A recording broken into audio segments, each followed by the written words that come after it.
Hi, this is Robert Van Dyke, and we're working on assignment 13. So, rather than go through all of our main steps of our program, we are going to go through the written questions because the site wouldn't work if we didn't do it correctly. So, we'll verify the working site at the end of this video. Question 1, cart ID. In what function is the cart ID created? Summarize the programming logic that is used to create the cart ID. Um, it's created in the generate cart function, and it's basically using a random generator. Uh, Here's the code right here.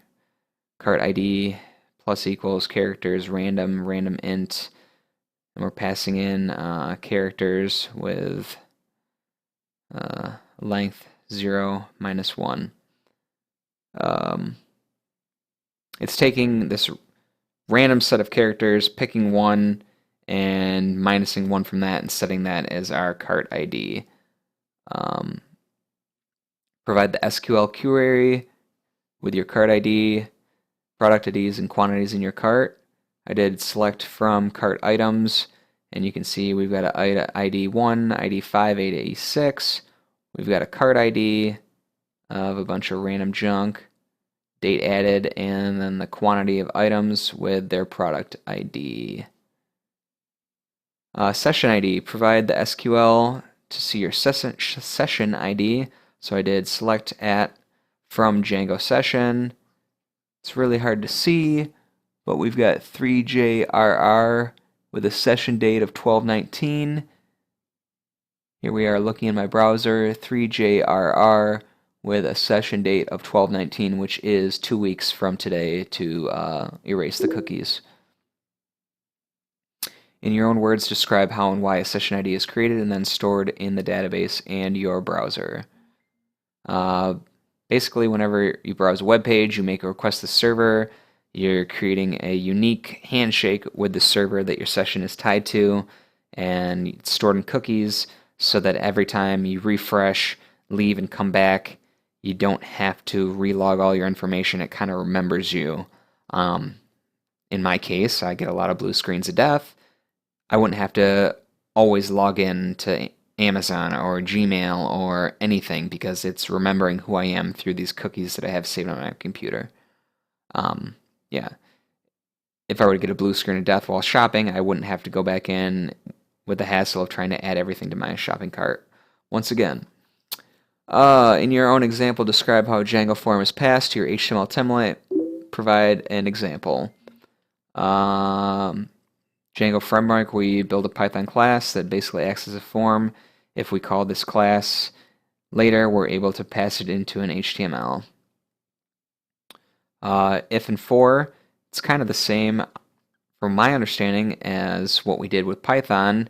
If a condition exists, execute these blocks of code.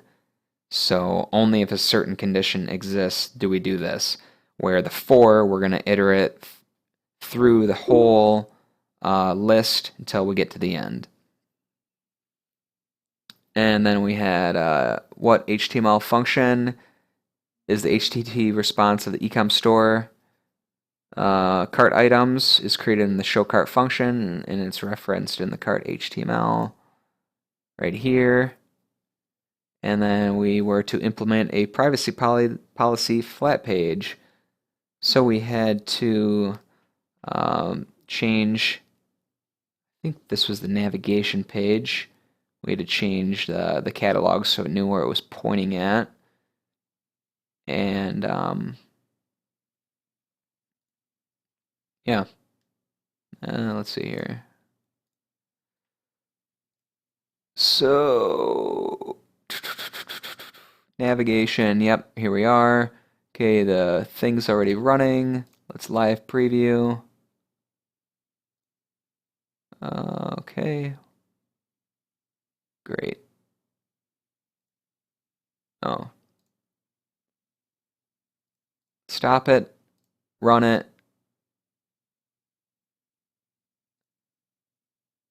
Preview with web server.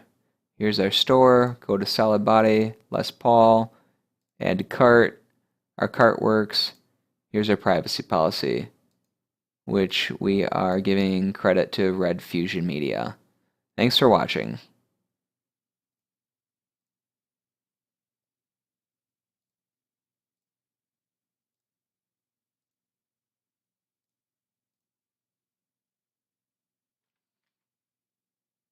Oh my goodness. Okay, pause.